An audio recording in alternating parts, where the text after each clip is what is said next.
सो good morning class. So last class में हम लोग पढ़ रहे थे India as a global power, prospects and challenges. तो प्रोस्पेक्ट्स हम लोग लास्ट क्लास में पढ़ चुके थे। आज हम लोग चैलेंजेस पढ़ेंगे। क्या इंडिया चैलेंज फेस कर रहा है ग्लोबल पावर बनने में, क्या क्या चैलेंजेस इंडिया को फेस करने पड़ रहे हैं। उन्हीं चैलेंजेस की वजह से इंडिया ग्लोबल पावर नहीं बन पा रहा है। अगर हम ये चैलेंजेस को कम कर देते हैं या खत्म कर देते हैं तो शायद हम लोग ग्लोबल पावर बन सकते हैं फ्यूचर में। अब पहले चैलेंज की हम लोग बात करते हैं तो पहला चैलेंज है हमारा economic inequality and development gaps. अब ये इकोनॉमिक इनइक्वालिटी इंडिया में हमें कहाँ देखने को मिलती है। अब हम लोग सबसे पहले देखते हैं ऑक्सफैम का डाटा। ऑक्सफैम का डाटा बोल रहा है, ऑक्सफैम की एक रिपोर्ट आती है उसमें बोली जाती है ऑक्सफैम की रिपोर्ट में कि टॉप 10% जो पॉपुलेशन है वो होल्ड कर रही है 77% ऑफ इंडियाज वेल्थ। मतलब जो टॉप 10 पॉपुलेशन है वो 77%, 77% वेल्थ होल्ड करती है। अब इसका कहने का मतलब क्या है, जैसे मान लो 100 लोग हैं, 100 लोग में से ये जो 10 लोग हैं ये 100 रुपए जैसे टोटल प्रोड्यूस हो रहा है इंडिया में, 100 रुपए टोटल प्रोड्यूस हो रहा है इंडिया में। अब इन 100 रुपए में से जो 77 रुपए है ये इन 10 लोगों के पास है। अब ये जो बचे 90 लोग हैं, 90 लोगों के पास कितना रुपए रहेंगे? 23 रुपए। 23 रुपीज रिमेनिंग 90% पॉपुलेशन के पास है। बाकी ये जो टॉप 10% है इनके पास 77% ऑफ इंडियाज वेल्थ है। तो मैं ये बताने की कोशिश कर रहा था। इसी वजह से लिखा है इसमें, देखो, large section still lakhs basic economic opportunity affect overall national development. अभी भी कितने लोगों को इकोनॉमिक अपॉर्चुनिटी नहीं मिल पाती है, लोग गरीब रह जाते हैं, लोगों को सही शिक्षा नहीं मिल पाती है, उस शिक्षा की वजह से लोग कोई जॉब नहीं मिल पाती, अनएम्प्लॉयड रह जाएंगे तो कोई उन्हें काम नहीं देगा। तो लार्ज सेक्शन अभी भी लैक कर रहा है इकोनॉमिक अपॉर्चुनिटी को। अब सेकंड चैलेंज हम क्या देखते हैं, पॉवर्टी एंड इनकम इनइक्वालिटी। अब इनकम इनइक्वालिटी होती क्या है, जैसे मान लो अभी मैंने बताया ना 10% लोग होल्ड कर रहे हैं 77% ऑफ वेल्थ। अब ये 10% अगर लोग होल्ड करेंगे 77% वेल्थ को, तो बाकी जो 90% है वो तो केवल 23% ही वेल्थ उन लोगों के पास है। अब उसी 23% में उन्हें अपना घर भी चलाना है, उन्हें अगर वो बीमार पड़ जाते हैं तो उसी पैसे से उन्हें अपनी दवा भी करानी है, उन्हें वो पैसा क्या देना है, अपनी फैमिली वालों को भी देना है। ये सारी हम लोग को चैलेंजेस हमें देखने को मिलते हैं। फिर थर्ड पॉइंट क्या बोल रहा है कि एजुकेशन जो है वो भी सही से लोगों को नहीं मिल पा रही है। Unequal access to education, health care, employment opportunity. अगर लोग बेरोजगार रहेंगे, जैसे लास्ट क्लास में मैंने पढ़ाया था ना डेमोग्राफिक डिविडेंड और डेमोग्राफिक डिजास्टर का मैंने आपको मीनिंग समझाया था। तो अगर जो लार्ज सेक्शन ऑफ पीपल अगर अनएम्प्लॉयड रह जाएंगे, अगर हमारा यूथ अनएम्प्लॉयड रह जाएगा तो वो इकोनॉमी में कुछ भी नहीं कंट्रीब्यूट कर पाएगा। अगर इकोनॉमी में कुछ भी नहीं कंट्रीब्यूट कर पाएगा तो इंडिया की जीडीपी क्या होगी? इंडिया की जीडीपी डिक्रीज होगी। इंडिया की जब जीडीपी डिक्रीज होगी तो इंडिया कभी ग्लोबल पावर नहीं बन पाएगा। इसी वजह से लोगों को एम्प्लॉयमेंट देना है, लोगों को सही से एडुकेशन देनी है ताकि लोग पढ़ लिख कर सही नौकरी ले पाएं और जीडीपी में अपना कंट्रीब्यूशन दे पाएं। फिर हम लोग देखते हैं जो हेल्थ केयर की हम लोग प्रॉब्लम देख रहे हैं। अब तो हेल्थ केयर पहले से तो काफ़ी सही हो गई, जब आयुष्मान भारत जैसी योजनाएं आ गई इंडिया में कि 5 लाख तक का आपका इंश्योरेंस हो गया है कि अब आप कोई भी समस्या आती है तो आपको 5 लाख तक का फ्री इलाज आप करा सकते हो किसी भी हॉस्पिटल से। तो अब हेल्थ केयर में हम लोग इंक्लूसिव हेल्थ केयर देख रहे हैं कि अब सबके इलाज हो जा रहे हैं, लेकिन आज भी कुछ कुछ जगहें ऐसी हैं जहां लोगों को सही से उनका हेल्थ चेकअप नहीं हो पा रहा, उनका सही से इलाज नहीं हो पा रहा है। तो ये समस्या हमें कुछ कुछ राज्यों में देखने को मिलती है। कोई कोई स्टेट है जहाँ ये चीज़ें सही से इम्प्लीमेंट नहीं हो पाती हैं तो चीज़ें, लेकिन उसका इम्प्लीमेंटेशन सही से नहीं हो पाता है तो लोगों को वो चीज़ नहीं मिल पाएगी, लोग उसका रिजल्ट नहीं देख पाएंगे। फिर ये क्या बोल रहा है कि एजुकेशन की भी इनइक्वालिटी हमें देखने को मिलती है। अब जैसे मान लो अगर किसी के पास पैसा कम है तो एजुकेशन तो आप दे रहे हो, एजुकेशन आप प्राइमरी कॉलेजेस जैसे आप गवर्नमेंट जो स्कूल्स हैं आप वो खोले हो, लेकिन वहाँ टीचर्स आप कैसे अपॉइंट कर रहे हो? टीचर आ रहा है कि नहीं आ रहा पढ़ाने बच्चों को? बच्चे क्या कर रहे हैं, क्या आउटपुट निकल रहा है जब टीचर उन्हें पढ़ा रहा है? बच्चे फेल हो रहे हैं कि पास हो रहे हैं? तो आज भी हमें कुछ स्टेट्स अपने इंडिया में ऐसे देखने को मिलते हैं जहाँ टीचर आता ही नहीं है कॉलेज, और बाकायदा उसकी सैलरी टाइमली उसके पास आ जाती है। जब टीचर नहीं आएगा तो बच्चे कहाँ से पढ़ाई करेंगे? ये हमें दिखता है unequal access to education. Next चीज हम लोग देख रहे हैं, सेकंड पॉइंट ये देखते हैं, इंफ्रास्ट्रक्चर डिफिशियंसी। तो किसी भी देश को अगर पावरफुल बनना है, सुपर पावर बनना है, तो उस देश में इंफ्रास्ट्रक्चर कैसा है ये भी बहुत ज़्यादा इम्पोर्टेंस रखता है कि उस देश का इंफ्रास्ट्रक्चर, उस कंट्री का इंफ्रास्ट्रक्चर कैसा है। तो इंडिया में कई जगह हम लोग को देखने को मिलता है। अब जैसे दिल्ली में आप देखो तो दिल्ली में इंफ्रास्ट्रक्चर एकदम सही है, बड़ी बड़ी बिल्डिंग्स हैं, रोड्स प्रॉपर बनी हुई हैं, तो ईज़िली आपका गुड्स एंड सर्विसेज इस रास्ते से चला जाता और चला आता है। लेकिन वहीं हम लोग अगर रूरल इंडिया की बात करें, अर्बन एरियाज़ में तो इंफ्रास्ट्रक्चर सही है, लेकिन रूरल एरियाज़ में अभी भी इंफ्रास्ट्रक्चर जैसा होना चाहिए, जो इंटरनेशनल स्टैंडर्ड्स का होना चाहिए, वैसा इंफ्रास्ट्रक्चर हमें नहीं देखने को मिलता है। इसी वजह से जो इंफ्रास्ट्रक्चर है वो बहुत ज़्यादा क्रूशियल रोल प्ले करता है आपका इकोनॉमिक ग्रोथ में। अगर आपका इंफ्रास्ट्रक्चर नहीं अच्छा होगा तो गुड्स एंड सर्विसेज नहीं जा पाएंगे। कोई भी कंट्री आपकी कंट्री में इन्वेस्टमेंट नहीं करना चाहेगी। जब कोई कंट्री आपकी कंट्री में इन्वेस्टमेंट नहीं करेगी तो आपकी कंट्री क्या होगी? आपकी कंट्री में कोई भी पैसा जनरेट नहीं होगा, पैसा जनरेट नहीं होगा, गुड्स नहीं बनेंगे, मैन्युफैक्चरिंग नहीं होगी आपकी कंट्री में, तो ये किसी भी कंट्री के लिए ये क्या है?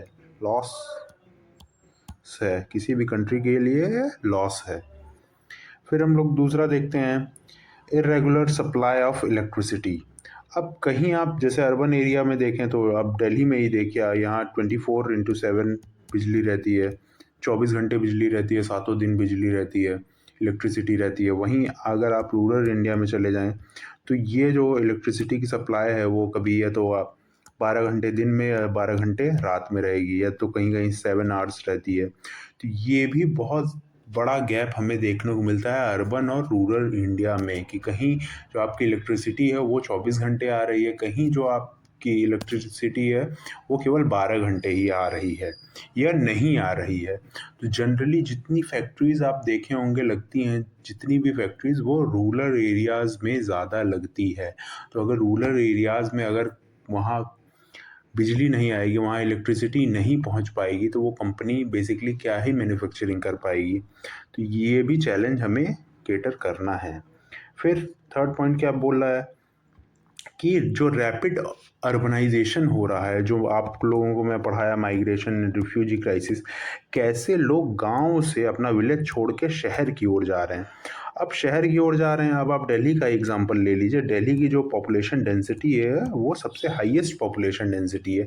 एक छोटे से इलाके में, जैसे मान लीजिए आप DSC 3 का आपका क्लासरूम है, DSC 3 की क्लासरूम में आप लोग 80 स्टूडेंट्स हो। अब 80 स्टूडेंट्स से हो, अब कुछ साल बाद या कुछ दिन बाद या मैं उसी टाइम बोल दूं कि इसमें 160 स्टूडेंट्स को और ऐड कर दूं, तो 160 प्लस 80 स्टूडेंट आप लोग मिलके कितने हो जाओगे? 240 स्टूडेंट्स हो जाओगे। तो 240 स्टूडेंट DSC 3 जैसी छोटी सी क्लास में कैसे रह पाएंगे? अगर रहेंगे भी तो रिसोर्सेज को लेके लड़ाई होना चालू हो जाएगी। कोई बोलेगा नहीं मुझे सीट नहीं मिली, कोई बोलेगा मुझे नहीं सीट मिली। तो वही हाल होता है आपकी अगर कंट्री है, कंट्री में अगर माइग्रेशन हो रहा है, गांव से शहर की ओर लोग जो आ रहे हैं। अब शहर की अगर वो लोग आ रहे हैं, शहर में आ रहे हैं, तो शहर में क्या है? रिसोर्सेज लिमिटेड हैं। लिमिटेड रिसोर्सेज के लिए फिर आगे चल के फाइट होना स्टार्ट हो जाएगी। जब फाइट होना स्टार्ट हो जाएगी, लड़ाई झगड़े होंगे, आपकी कंट्री में इंटरनल रिवोल्ट्स होंगे, तो कौन आपकी कंट्री में पैसे इन्वेस्ट करना चाहेगा? तो ये सब हर्डल्स हैं आपको सुपर पावर, ग्लोबल पावर बनने से। फिर थर्ड चैलेंज की हम लोग बात करें तो पॉलिटिकल एंड गवर्नेंस चैलेंज। आपको मैंने बीए फर्स्ट सेमेस्टर में मैंने ये चीज़ बताई थी, रेड टेपिज्म पढ़ाया था, करप्शन पढ़ाया था। तो करप्शन इंडिया के लिए सबसे बड़ा प्रॉब्लम है। आप किसी भी ऑफिस में चले जाइए, कहीं पे भी आप चले जाइए, आप लोगों से पैसे मांग लिए जाएंगे कि आप कुछ रुपए दीजिए तभी आपकी फाइल आगे बढ़ाई जाएगी। तो जैसे मान लो अगर कोई यूएस की कंपनी या चाइना की कंपनी इंडिया में इन्वेस्टमेंट करना चाहती हो, अब अगर उसकी फाइल ऑफिस में ही रह जाएगी, रेड टेपिज्म होता रहेगा उसकी फाइल के साथ कि वो दबी हुई है, जब तक प्रॉपर अमाउंट नहीं मिल पा रहा है उस ऑफिसर को, जब तक वो घूस नहीं ले रहा है तब तक वो आपकी फाइल आगे नहीं बढ़ा रहा है, तो ये क्या करेगा, ये नेगेटिव इम्पैक्ट क्रिएट करेगा। ये जब नेगेटिव इम्पैक्ट क्रिएट करेगा तो बाहर का आदमी जाके अपनी कंट्री में क्या बताएगा कि यहाँ पे तो घूस चलती है, यहाँ पे तो लोग ब्राइब मांगते हैं, बिना ब्राइब लिए मेरा काम नहीं कर रहे हैं। तो ये भी सबसे बड़े चैलेंज है इंडिया को ग्लोबल पावर नहीं बनने देने से। फिर ब्यूरोक्रेटिक डिलेज, कि आपकी जो वही फाइल वाला आप एग्जांपल ले लीजिए, वो ऑफिसर के पास है, आप दौड़ रहे हो, आप ऑफिस टू ऑफिस आप चक्कर काट रहे हो कि सर साइन कर दीजिए, सर साइन कर दीजिए, लेकिन सर टाइम पे खुद नहीं आ रहे हैं, ये तो सर आपकी फ़ाइल लिए हुए हैं लेकिन वो देख नहीं रहे हैं, सर कहीं बिज़ी हैं। तो जब साइन नहीं होगा तो आपकी फ़ाइल आगे नहीं बढ़ेगी, जब फ़ाइल आगे नहीं बढ़ेगी तो आप अपनी मैन्युफैक्चरिंग यूनिट नहीं इस्टेब्लिश कर पाओगे, आप लोगों को पैसा नहीं दे पाओगे। फिर ये नेक्स्ट पॉइंट क्या बोल रहा है, पॉलिसी इनकन्सिस्टेंसीज। जैसे मान लो आज बीजेपी की गवर्नमेंट है, भारतीय जनता पार्टी की गवर्नमेंट है, कल को कांग्रेस आ जाती है, तो जैसे मान लो बीजेपी कोई इन्वेस्टमेंट की, किसी प्रोजेक्ट में इन्वेस्टमेंट की, जैसे बीजेपी को डीएससी 3 क्लास से जो बाहर रास्ता जा रहा है, उसकी डीएससी 3 क्लास से जो बाहर रास्ता जा रहा है उसके लिए रोड बनानी है। अब बीजेपी की गवर्नमेंट में ये टेंडर पास हुआ और रोड बनना स्टार्ट हुई। अब रोड बनना स्टार्ट हुई और क्या हुआ, उसी साल इलेक्शन था और बीजेपी की गवर्नमेंट चेंज होकर अब कांग्रेस की गवर्नमेंट आ गई। अब ये रोड आधी बन पाई या नहीं बन पाई, तो अब ये आधी बनी हुई है, अब ये यहीं लेप्स कर जाएगी। अब ये टेंडर क्या हो गया, अब ये टेंडर ख़त्म हो गया, अब रोड नहीं बन पाएगी आपकी। तो यही होता है, आप नेशनल लेवल पे चले जाओ, कोई भी प्रोजेक्ट अगर एक सरकार ले आती है, दूसरी सरकार में देखा जाता है या तो उस प्रोजेक्ट को समाप्त कर दिया जाता है या उसे ज़बरदस्ती आगे नहीं बढ़ाया जाता है। तो इससे क्या होता है, इससे आपका इंफ्रास्ट्रक्चर कभी बन ही नहीं पाएगा।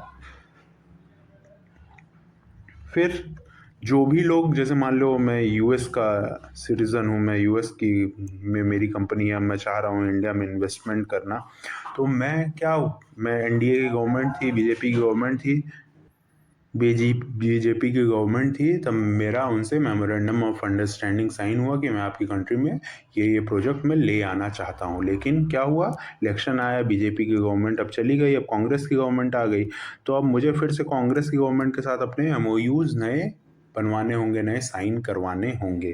तो ये हमें देखने को कई बार मिलता है, ये भी हम लोग को ग्लोबल पावर बनने से रोकता है, ये भी चैलेंज है। फिर ये लास्ट पॉइंट क्या बोल रहा है, weak implementation of laws and development program at local level. जो भी हम लोग के देश में कानून बनाए गए हैं उसका जो इम्प्लीमेंटेशन है वो सही से नहीं हो पाता है, और ये सबसे बड़ा हर्डल है किसी भी कंट्री के लिए, ये सबसे बड़ा हर्डल क्रिएट करता है कि आपके जो लॉ बने हुए हैं आप अगर उसे सही से इम्प्लीमेंट ही ना कर पाओ तो ऐसे लॉ होने का क्या फ़ायदा है। तो ये जो लॉज रहते हैं, जैसे मान लो कि आपने कोई फैक्ट्री इस्टेब्लिश की है किसी छोटे से गांव में, अब गांव के कुछ लोग आके आपसे गुंडा टैक्स मांग रहे हैं कि गुंडा टैक्स मुझे दे दो, आप मेरे गांव में फैक्ट्री इस्टेब्लिश किए हो। आप वो देने से मना कर दिए कि नहीं, जो प्रॉपर मुझे गवर्नमेंट को जितने पैसे देने थे मैंने गवर्नमेंट को दे दिए, हम आपको नाजायज़ पैसा नहीं दे पाएंगे। तो अब बेसिकली ये लोग क्या करेंगे, ये आपका मर्डर कर देंगे या तो आपकी कंपनी में आग लगा देंगे या तो कुछ ना कुछ ऐसा करेंगे जिससे आपको प्रॉब्लम हो, और आप लास्ट में क्या करोगे, अपनी कंपनी, अपनी जो भी आपने मैन्युफैक्चरिंग यूनिट इस्टेब्लिश की है, आप वो छोड़ के वो चले जाओगे। तो ये क्या है, ये लॉस है, ये कंट्री का लॉस है। तो इसी वजह से जो जितने भी लॉज हैं उन्हें इतना स्ट्रिक्ट होना चाहिए कि अगर कोई भी व्यक्ति किसी भी व्यक्ति को परेशान कर रहा हो तो वो सीधे सलाखों के पीछे ले जाया जा सके। फिर हम लोग नेक्स्ट देखते हैं सिक्योरिटी चैलेंज। अब सिक्योरिटी चैलेंज में आप लोग को जब मैं बॉर्डर डिस्प्यूट पढ़ा रहा था तो ये डिटेल में एकदम मैं पढ़ाया था बॉर्डर डिस्प्यूट में। तो बॉर्डर डिस्प्यूट, इंडिया का बॉर्डर आप देखिए चाइना के साथ लगता है, पाकिस्तान के साथ लगता है, इधर बांग्लादेश के साथ लगता है। तो ये सारे जितने भी बॉर्डर हैं इसमें हम लोग को डिस्प्यूट देखने को मिलता है। पाकिस्तान कुछ ना कुछ करता है, वहाँ से इन्फिल्ट्रेशन हमें देखने को मिलता है। कश्मीर वैली में कुछ ना कुछ हमेशा होता रहता है। कई बार ये लोग कैपिटल रीजन तक आ जाते हैं। फिर वहीं चाइना में हम लोग को देखने को मिलता है कि कैसे गालवान वैली के पास हमें बेसिकली देखने को मिला हम लोग के बीच में कॉन्फ्लिक्ट। फिर डोकलाम वाला इशू हम लोग ने देखा था, वहाँ हमें कॉन्फ्लिक्ट देखने को मिला। फिर ये बांग्लादेश से बेसिकली क्या होता है, बांग्लादेश से जितने इलीगल पैसे रहते हैं, इलीगल सामान होता है, वो इंडिया में एंट्री लेता है। तो हम लोग का बॉर्डर डिस्प्यूट हम लोग का हर जितने भी हमारे नेबरिंग स्टेट हैं, कुछ ना कुछ बॉर्डर डिस्प्यूट हम लोग का है ही है। ये किसी भी पावर को, किसी भी कंट्री को ग्लोबल पावर बनने से रोकते हैं। अब फिर हम लोग नेक्स्ट देखते हैं क्रॉस बॉर्डर टेररिज्म। टेररिज्म हम लोग देखते हैं, ये भी मैं आपको यूनिट थर्ड में पढ़ाया है, cross border terrorism. Unit third में हम लोग ने देखा कैसे पाकिस्तान से बेसिकली वो अलकायदा वाला सीन जितना मैं बता रहा था कि अलकायदा कैसे अपने जितने भी यहाँ मिलिटेंट्स हैं उन लोग को कैसे एक्टिव करती है, अपने यहाँ से पाकिस्तान से बेसिकली मिलिटेंट्स भेजती है ताकि कश्मीर वैली में जो स्टेबिलिटी बनी हुई है उसे कैसे डिस्टेबलाइज किया जाए, कश्मीरियों को कैसे परेशान किया जाए, कैसे इंडिया को परेशान रखा जाए। तो पाकिस्तान कुछ न कुछ करता रहता है।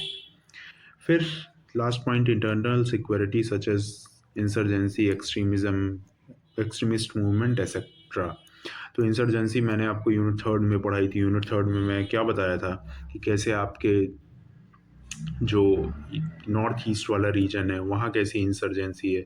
आपको फिर मैंने पढ़ाया था रेड कॉरिडोर पढ़ाया था, रेड कॉरिडोर्स में क्या इंसर्जेंसी चल रही है। आप नक्सलिज्म देखिए, ये इंटरनल सिक्योरिटी के लिए सबसे बड़ा इशू है कि हमारे ही लोग अपने ही लोग अपनी ही सरकार के खिलाफ, अपने ही लोग अपनी ही सरकार के खिलाफ खड़े हो गए हैं। तो ये किसी भी देश के लिए सबसे बड़ी चुनौती होती है कि अपने ही लोगों से लड़ाई करना। तो ये सबसे बड़ी समस्या क्रिएट करता है क्या, इंडिया को ग्लोबल पावर बनने से। अगर हमें ग्लोबल पावर बनना है तो हमें ये सारी समस्याओं को जड़ से ख़त्म करना पड़ेगा। जब हम आंतरिक मन से सुखी रहेंगे तभी हम ग्लोबल पावर बन पाएंगे। तो हमें ये सारी चीज़ें देखनी है, तब हम एक विकसित देश, एक विकसित राष्ट्र का सपना देख सकते हैं। जो हम डेवलप्ड नेशन का जो हम सपना देख रहे हैं कि 100 ईयर कंप्लीट होते होते 2040 तक इंडिया को डेवलप्ड नेशन बन जाना है, इंडिया को ग्लोबल पावर बन जाना है। तो अगर हमें ये जितने भी चैलेंजेस मैंने आपको पढ़ाए, अगर ये हम केटर कर लेते हैं तो हम लोग ज़रूर बनेंगे global power. Thank you so much.